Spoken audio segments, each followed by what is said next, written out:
Le générique du duel du jour, ce matin entre Sylvie Pierre Brossolette du Point et Laurent Geoffrin, le patron de Libération. Bonjour à tous les deux. Bonjour. On parle ce matin de ce livre qui fait beaucoup de bruit autour du Parti Socialiste. Ce livre, c'est Hold Up, Arnaque et Trahison, écrit par 2 journalistes politiques, qui revient sur l'élection de Martine Aubry à la tête du PS en novembre dernier et en affirmant qu'il y a eu triche et bourrage des urnes en faveur de Martine Aubry. Sylvie Pierre Brossolette, c'est votre hebdomadaire Le Point qui a en premier publié les bonnes feuilles. Est-ce que cette affaire vous paraît grave ? Oui, c'est grave. C'est grave de plusieurs manières. C'est grave d'abord pour Martine Aubry, parce que ça remue le couteau dans la plaie. On savait que son élection avait été acquise de grande justesse et grâce à des recomptages un peu douteux, enfin, que ça avait été contesté par Ségolène. Bon, on avait mis fin à cet épisode, mais voilà que ça ressurgit avec quelques preuves supplémentaires des tripatouillages qui ne sont pas, je le dirais moi, honnêtement, le monopole du camp Aubry. Je suis sûr que si on allait farfouiller dans les Bouches-du-Rhône, dans l'Hérault, etc., enfin les fédérations qui ont été favorables à Ségolène Royal, on trouverait des choses pas très reluisantes. Simplement, jusqu'ici, au Parti Socialiste, comme les écarts étaient assez nets dans les élections, on se dit, bon, chacun a triché, les triches se sont équilibrées, mais il y a quand même un gagnant incontestable.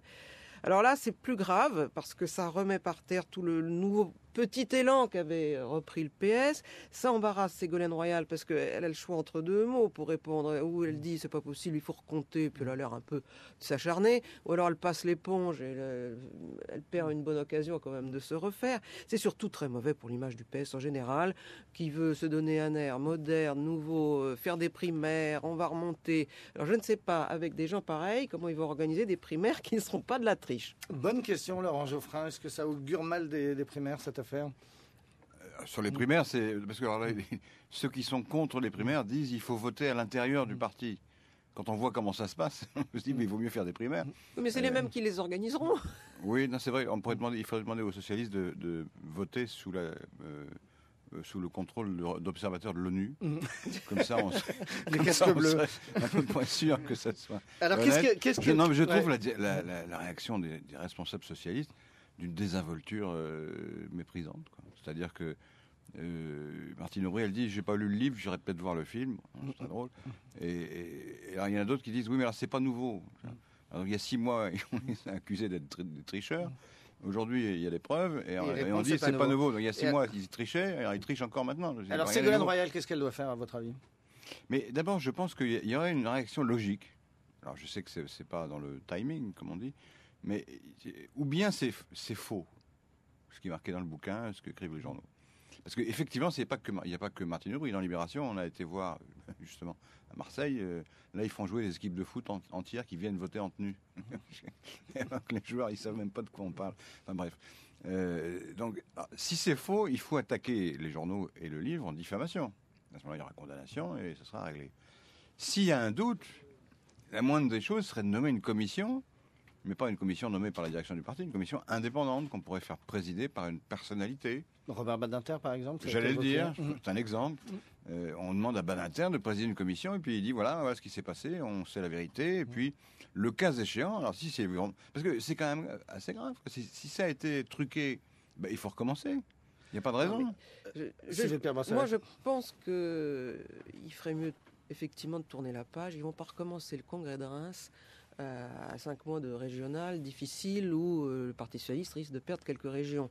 Je penserais que l'attitude responsable, effectivement, de Ségolène Royal, c'est de se poser en victime et en grand seigneur en disant, écoutez, je ne demande pas qu'on recompte, c'est derrière nous, maintenant c'est l'avenir, et qu'à l'avenir, les règles soient claires et qu'elle dicte ses conditions sur comment on devrait revoter à l'avenir. Bon, enfin, ça ne règle pas l'image que ça donne du PS, surtout qu'il y a un effet de contraste terrible entre l'attitude de certains anciens qui sont sollicités très noblement par Nicolas Sarkozy. Alors il y a Rocard, il y a Jospin, il y a des gens très bien qui sont même Delors, qui eux ont gouverné, ont l'air honnêtes, etc. Et puis il y a ces pauvres successeurs de Mitterrand qui se battent comme des chiffonniers pour 3 bulletins et demi dans les urnes. Ça a quelque chose de pathétique. Cela dit, vous qui suivez la politique depuis quelques années, c'est pas une surprise, non ? Ça fait combien de dizaines d'années l'un et l'autre que vous avez entendu parler de bourrage des urnes Du temps du RPR, c'était totalement... c'était pas truqué, mais c'était pas la peine. totalement puisque de toute façon, autoritaire. on l'emportait Il y avait avec pas de 90%. vote. Il y avait qu'un Il n'y candidat. avait qu'un seul candidat, enfin, c'était ridicule. Au Parti socialiste, il y a toujours eu une compétition. Et il y a toujours eu des dérapages, il faut bien le dire.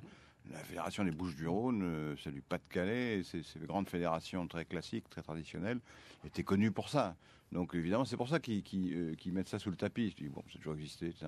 Mais ça finit par indisposer, à mon avis, et l'opinion et les militants. Il y a quand même des vrais militants dans ce parti qui, eux, ils votent en pensant que le vote est sincère. Non, mais Et les ils choses se font évoluent. avoir, quoi. De même qu'une certaine langue de bois n'est plus possible, la tricherie n'est plus possible non plus. La triche au PS, les extraits du livre dont on vient de parler, qui accable Aubry, c'est le titre du Point, avec en titre principal Sarkozy-Villepin, histoire d'une haine. Le Point qui sort aujourd'hui à la une de Libération de Laurent Et Geoffrin. le scoop de Libération. Le scoop de Libération, Merci. c'est le rapport qui accuse Total en Birmanie, donc une ONG qui montre comment les royalties de Total, la firme française, enrichissent la junte militaire birmane. Merci beaucoup, Et l'enquête sur Laurent le PS. Geoffrin. Et l'enquête sur le PS. Ah, vous avez aussi